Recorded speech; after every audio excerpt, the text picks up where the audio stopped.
Hi, everyone. Welcome to the a16z podcast. Today's episode is based on a conversation that was recorded at our recent a16z summit event. It features Ben Horowitz interviewing Jim Gilliam, CEO and founder of NationBuilder. And the conversation focuses on the role of that platform in the recent elections, but more broadly, what it means for the nature of movements, how people organize, and the future of leadership. Just a quick bit of background. NationBuilder, the platform that Jim's company built, was the underlying software that 40% of the national campaigns in this election ran on, including 4 of the 5 presidential candidates, including President-elect Trump. So he has a special insight to this. First of all, the Republican nominee, when he became the nominee, had zero support from the mainstream press. Nobody from the National Review, nobody from Fox News, nobody from the Wall Street Journal wanted Trump to win the Republican nomination. That was absolutely not the guy they wanted. The Republican Party didn't want him to win the nomination. And then he gets the nomination, and I don't know what the count was, but it was 99% of newspapers endorsed Hillary. And so the mainstream media had no impact on the election. The political party had no impact on the election. And more than that, she outraised him. Seems like we're in the brave new world. What does have an impact? Is this what we're living in from now on? All the old rules are out? Or is this just an anomaly, a one-time thing?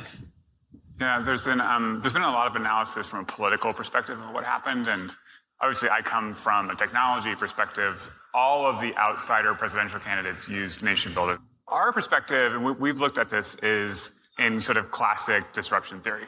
And a lot of times, you would think of the software itself, right, is what we're disrupting. The software to run political campaigns was extraordinarily expensive. You needed all this army of consultants. You spent millions of dollars, particularly at the presidential level. Hillary Clinton spent 8 times more on software than Donald Trump did.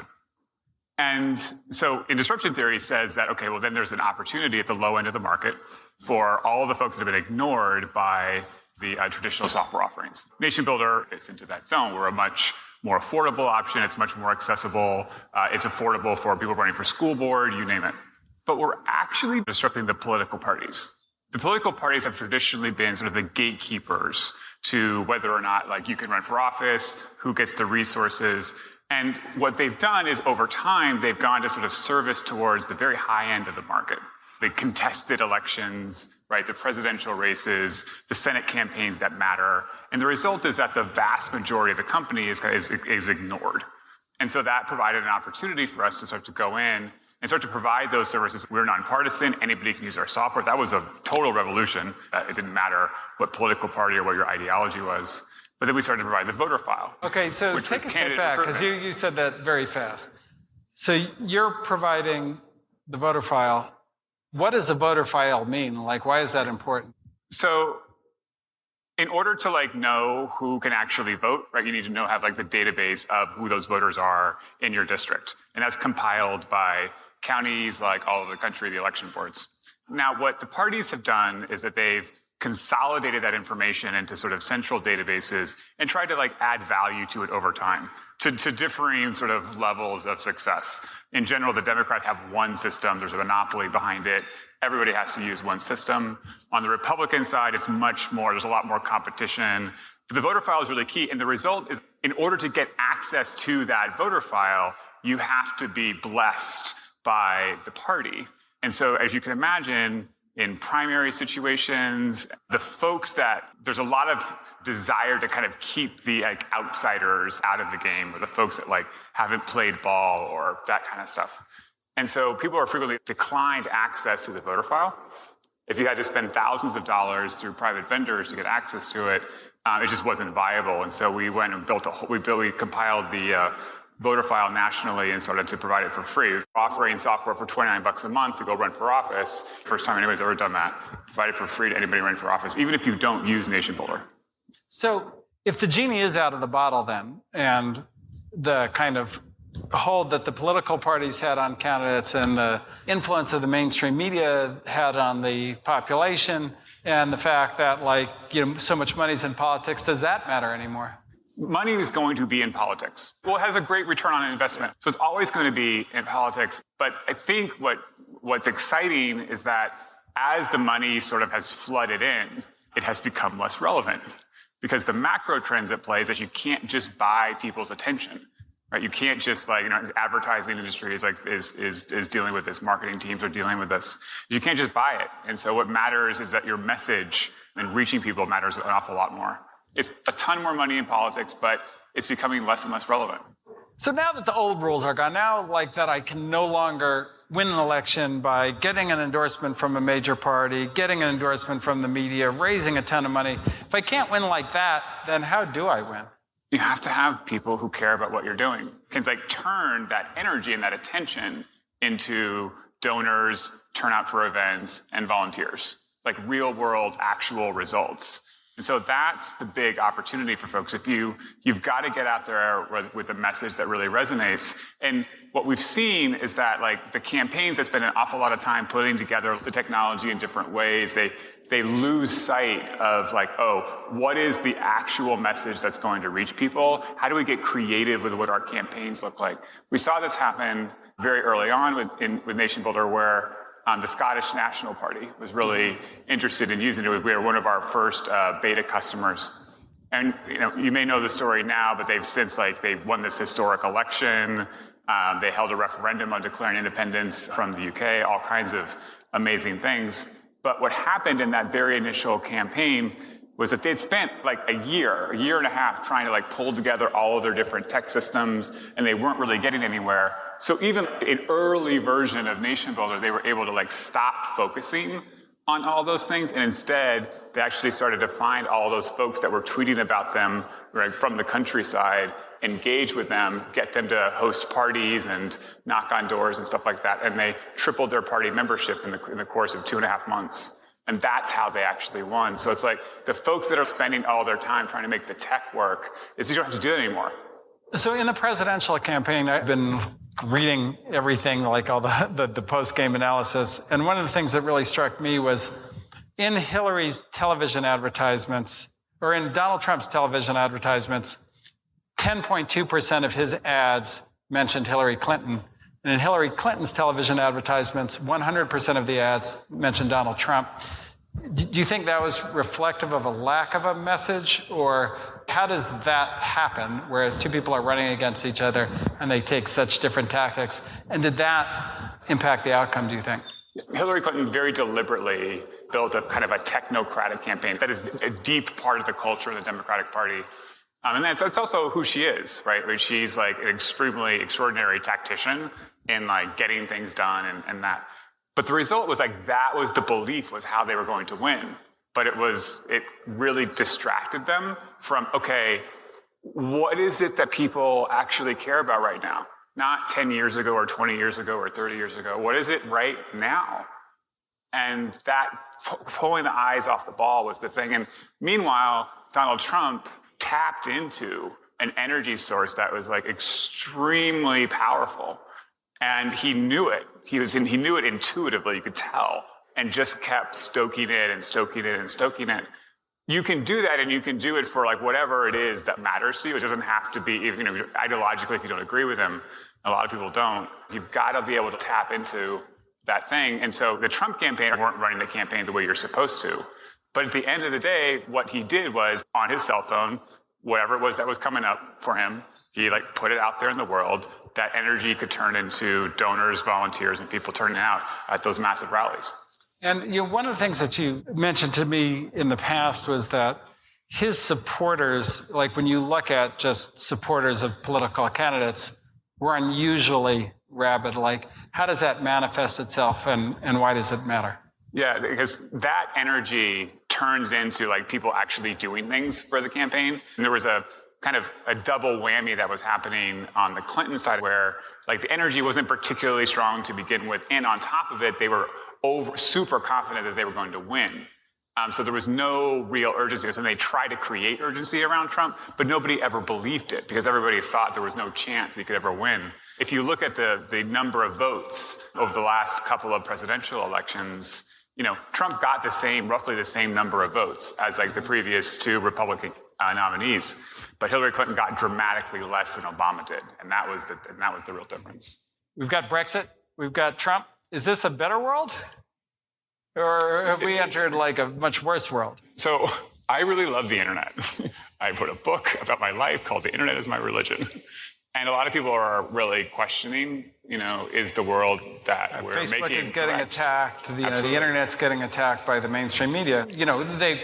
They've lost the power, so that's not that surprising. But I would say that people are scared. And that's part of why they're voting this way. There's the shift that, or not even a shift, it's a massive transformation that's happened as a result of the internet. For me, I believe God is what happens when humanity is connected. And what's very different about my God is that we get to decide how it is that we'll behave. Like each of us contribute to that. So the future is not written. The internet can reflect back whatever it is that we want it to. And we need more and more leaders to step up and say, look, this is the way that I want it to be. So what gets me excited, particularly right now, is that there's so much energy that has been stirred up where people are actually hey, it matters what it is that I think and what it is that I do. The world isn't happening to me. I can make the world happen. And so that's what I want to shift that energy from oh, this is awful to, wow, anybody can have a really significant impact. And then we can make the world that we want. So I'm really excited about it. So I guess it's who knows where it goes. At the end of the day, we don't know. It could go horribly wrong and awful or not. And that's why y'all are here, Okay, well, that's a happy way of looking at it. But if God is humanity connected, there's a very strong argument that humanity is getting much more balkanized. People are sticking to their special interest group. They're only reading things that they already believe. They're not talking to each other outside of their circles. And, part of the shock, and there would have been kind of, I think, shock on both sides. I think that if Hillary had won, a lot of the Trump supporters would have been going I can't even believe this. I don't know anybody who voted for Hillary. Are we ever going to get past that? Or is there a way past that in terms of getting to a more common culture, more shared values, or are we going to continue kind of running down opposite directions? The path that we're on right now is definitely going down opposite directions. Something has to change. Absolutely. The thing for me is I grew up as a kid in this sort of Christian evangelical bubble. And back when it was really hard to create bubbles, we had our own bookstores, we had our own media, we had our own satellite television, we had it was this carefully curated. I didn't even go to normal school, all these things. So you had Liberty University television? Yes, Sky Angel. He went to Liberty University. Sky Angel was remember the Reverend Falwell. Yeah. And so I actually kind of know something about bubbles. And so I saw the internet as my way out of that bubble. And that's what I loved so much about it, is that there were all these crazy people that I never had access to before. So for me, the internet is the exact opposite. It's not about creating the bubbles. It's actually breaking free from the bubble. But now, everybody, they want to create their bubble. And this is a normal human tendency. It plays in all kinds in our life all the time. It's why folks move to the suburbs. It's why, all the things. And so that is not a good force going forward. We have to very intentionally figure out ways for people to come together and start to hear and understand each other in ways that are really deeply meaningful. It's impossible, I believe, to occur at all online at this point. The internet is my religion, right? We've been dealing with what it brings up for our own staff. As you can imagine, everybody has their own political beliefs. Yeah, how did some of your employees go home and say, hey, yay, our software, the president was on it, president-elect, and, some of them really fear and hate Trump. How did that go over for them? We screen pretty heavily for folks who are ready to be facilitators, and where it's no longer about you and what you want, it's about facilitating what other people want. We're ready for it. So it's intense being in this role, but it's also incredibly important, because if we start to decide who has the right to run for office, or who has the right to lead, or who has the right to organize, it's a really, really slippery slope. What are the other things they shouldn't have because I disagree with them? That's what America is built on. That is what we are exporting to the world. So we've now gotten past the will of the party, the will of the media, and the will of money, and we're at the actual raw will of the people. And there have been a huge number of pieces that have come out saying, maybe democracy is bad. Maybe, we should change the rules. Is that right? Is true democracy actually not a good thing? Is the kind of filtered democracy that we've lived in a better system? Are they wrong? Are they right? Do they have a point? I believe this country was founded on freedom and opportunity for everybody. That was like the basic thing. Democracy, or a representative democracy rather, was sort of the best way that we kind of come up with that. But if you think about elections in particular, it's majority rule, which means that the minority doesn't necessarily have freedom and opportunity. So it is not an ideal system at all. I think if we go and we say, okay, well, if democracy is really about everybody having a voice, everybody having freedom, and everybody having opportunity to do what it is that they want to do, we need to start thinking about moving beyond elections. That is an incredible, think about the fundamental cultural value that it's creating here. We are at combat with each other. Fundamentally, we are not about understanding each other. We're not about coming together and solving our bigger problems. We're saying that fundamentally it is about conflict. And that is so deeply baked into American culture. It's actually hard to imagine that not being there. And I think until we look at new ways of solving our problems that are fundamentally democratic, meaning like everybody can be involved and everybody's voices are heard, we're going to have this problem. And that's why NationBuilder is leadership software. It's about leadership. Right? You don't have to run for office to go and find the 50 or 1,000 or 1 million other people who care about what you're doing and going and make that happen. That's a great thing about capitalism, but it's also the great thing about communities, like in crowdfunding and all of these sort of new things that we're exploring online, is that those opportunities are becoming more and more available. And people don't quite realize it yet. They don't realize that like there's a lot that you can do yourself if you just are willing to kind of have that courage to stand up. But I think as more and more people do that, the institutions of elections and politics and even government will become less and less relevant to people's lives as completely new systems are built by leaders outside of that system, creating something new. And we'll see that that'll be a big shift that the internet enables. Can technology change the way we have the conversation? We have had this fairly crude thing, which is a vote. And, it's not vote to get what you want. It's kind of vote, and if 50.01% of the people agree with me, then I get what I want. And if they don't, then I don't. So it's not like you actually have choice. You just have a vote. Is there something beyond the vote that we eventually get to, because now we can keep track of everybody and what they want? Yeah, I think what we're going to see is a massive explosion in the freedom for people to choose how they want to be governed. The internet really enables this because the borders and geography matter less and less. I identify more with people that are like me in a totally different way than the folks that live near me. Part of the reason our company's called NationBuilder is the idea that there won't just be 250 nations in the world anymore. There'll be 250 million of them, right? Mm-hmm. And there's such an opportunity for folks to lead in that era. And so as that happens more and more, and as the technologies, if it's the blockchain and other things, allow sort of these different entities to start to relate to each other, the old way will become less and less and less relevant. I believe that ultimately that gets us to the fundamental principles that this country was founded on, which is freedom and opportunity. But it's going to be extraordinarily messy and painful. And what troubles me a lot is that we don't have leadership like the folks that people are looking to as leaders right now, which is largely political leaders, who the president is or any of the world leaders. They're not talking about this massive transformational shift. People are afraid, legitimately, right? They don't have jobs. They don't know what's going on. As we start to accept that, oh, wow, everything is changing now. Everything.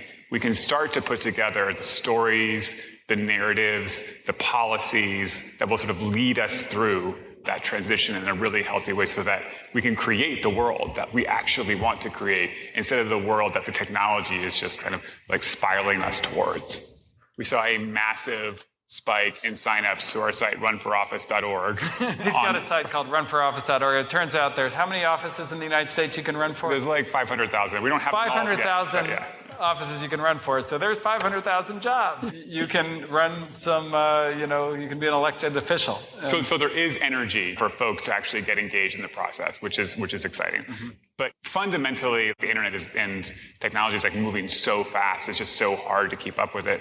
So we need a much more distributed, decentralized way of doing that. The problem is that folks haven't made that flip in their minds, mm-hmm. right? There's that Steve Jobs quote. As soon as you realize that everything that exists in the world was created by somebody. So give me an example of something that somebody did that the government would ordinarily do, but they were able to do much easier by themselves. My favorite story of this is really early on. It was very inspiring to me. There's this beach in Hawaii. It's called Polyhale State Park. It's a beautiful beach.